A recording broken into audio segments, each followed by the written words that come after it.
हाँ, अब देखिए स्टूडेंट, अब आपको मैं ये क्वेश्चन आपका है, यानी प्रश्नावली नंबर आपका 5.2 5.1 है वो सतत अवकलनीय है, वो भी आपको पढ़ाया जाएगा। ठीक है, जब मैं अवकलन का फार्मूला पढ़ा चुका हूँ तो हम सोचे कि लाए आपका 5.2 से ये आपका स्टार्ट कर देते हैं। ठीक है, आपको अवकलनीय से वो आपको सतत अवकलनीय से वो भी आपको पढ़ाई जाएगी। ठीक है, ध्यान दीजिएगा।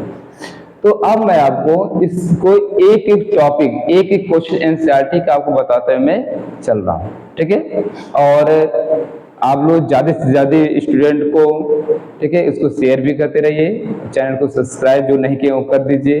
ठीक, लाइक और कमेंट भी है, तो जो आपको वही क्वेश्चन आता है आप कमेंट भी कर सकते हैं, आप कमेंट में लिख के भेज सकते हैं, आपको अगले दिन आपका इसका जवाब मिल जाएगा। ठीक है, ध्यान दीजिएगा। क्या आ रहा है आपको?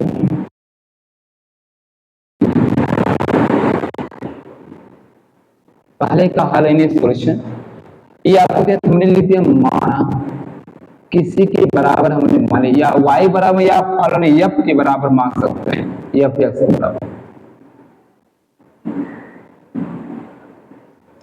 अब लिखेंगे यहाँ पर दोनों पक्षों में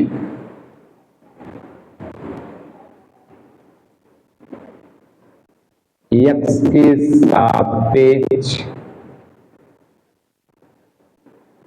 अवकलन करने पर, या इंग्लिश में लिखा जाता है डिफरेंशियल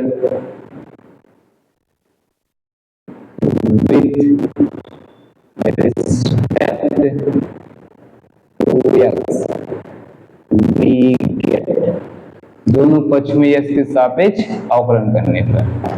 अब d/dx y, अब क्या करेंगे, d/dx sin x² plus y क्या है, परतंत्र, और परतंत्र का जो अवकलन होता है वो dy/dx।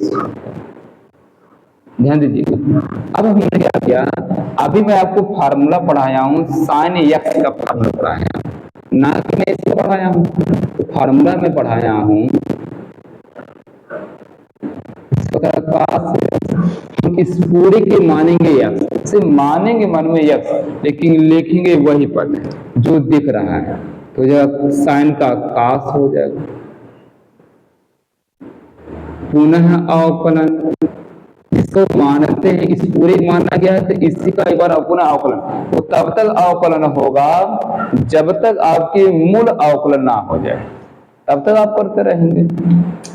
तो इसको पूरा x माना गया है, तो यानी माना गया x मन में, लेकिन लिखेंगे वही, तो उसका जिसको मानते उसका पुनः एक बार अवकलन x² प्लस 5। अब आपको आएंगे क्या,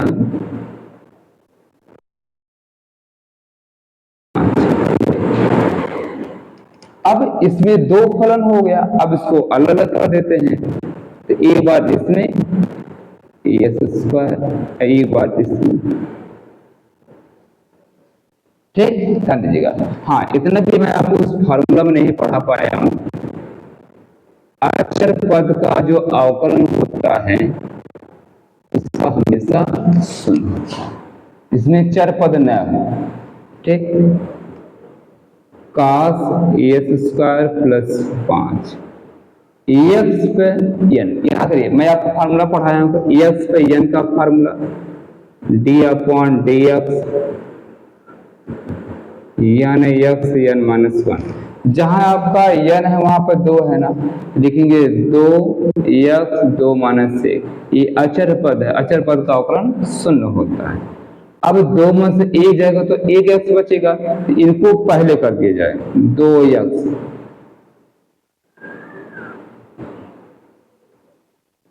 dy/, ये हमारा पहला प्रश्न में आ रहा है, ये पहला मेरा आंसर होगा।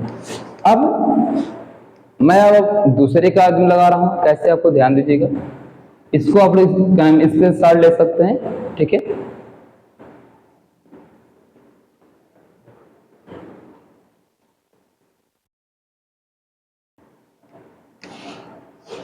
क्वेश्चन नंबर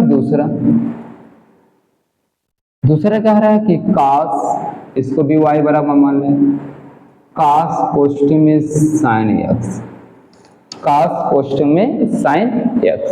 अब इसका भी यस के सापेक्ष अवकलन dy बटे dx, d बटे dx cos कोष्ठ में sin x।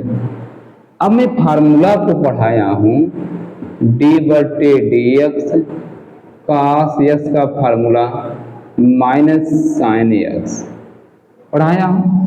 ठीक, हमने क्या किया, इसको पूरा को मान लिया x, क्या मान लिया, इसको पूरा क्या मान लिया, x मान लिया। तो सिर्फ मन में बोलेंगे x, लिखेंगे वही चीज माइनस साइन, पुनः अवकलन, जिसका मानते हैं उनको एक बार अवकलन पुनः करते हैं।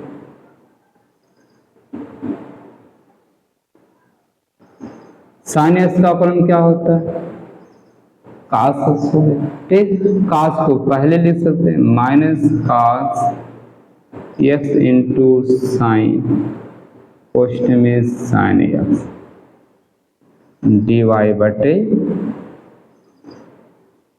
ठीक, बात समझे, क्लियर है, समझ में आ रहा है इस टाइप को। तो दूसरे का सॉल्यूशन आपका ये हो गया। ठीक, अब क्या करना है, ध्यान दीजिएगा, क्वेश्चन नंबर तीसरे का सॉल्यूशन देखिए।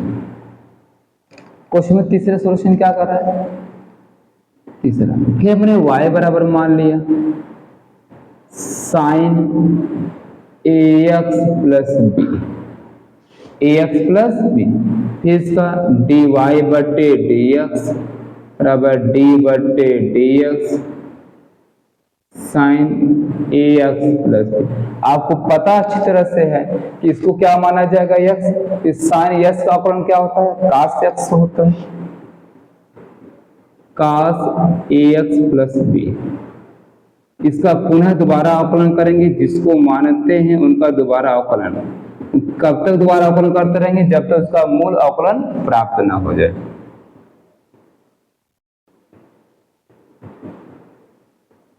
अब इसमें दो पद हैं, अलग अलग कर दीजिए, तो एक तो यस का गुणांक को बाहर चला जाएगा d बटे dx x, और यहाँ पर d बटे डी, बी खुद बेचारा अकेला ही है तो अचर पद हो गया।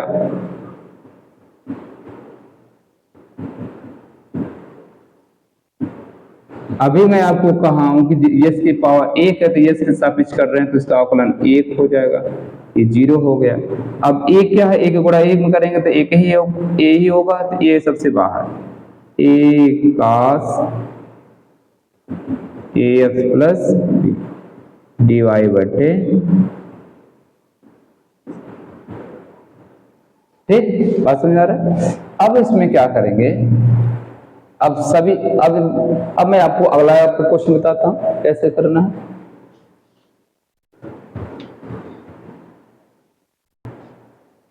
देखिए, अब आपको क्वेश्चन नंबर चौथा देखिए।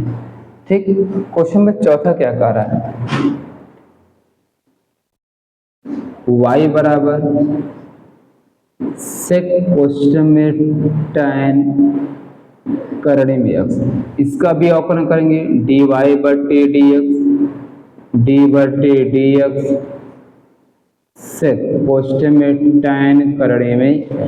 इतना याद रख लीजिए स्टूडेंट कि d बटे dx करने में x का जो अवकलन होता है 1 बटे 2 करने में x, इतना याद रखिए। ठीक, अब हमने क्या किया, सेक एक्स का, इसको एक्स माना गया, सेक एक्स का अवकलन में लिखवाया हमें फार्मूला में sec x into tan x, तो सेक एक्स का स्थान पर वही है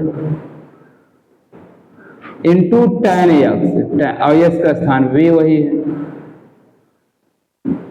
फिर से अवकलन इस पूरे को एक्स माना गया है, D upon D x ten करने में एक्स। अभी मैं आपको लिखवाया हूं, ध्यान दीजिएगा, आपको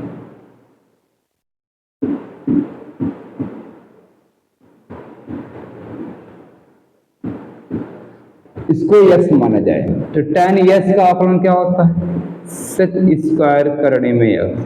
फिर से अवकलन, क्योंकि वो यक्स नहीं है, करने में यक्स है, और करने में यक्स का अवकलन क्या होता है, ध्यान दीजिएगा, sec tan करने में x इंटू tan करने में x गुणे sec स्क्वायर करने में x और sec s का अवकलन क्या होता है 2 करने में x।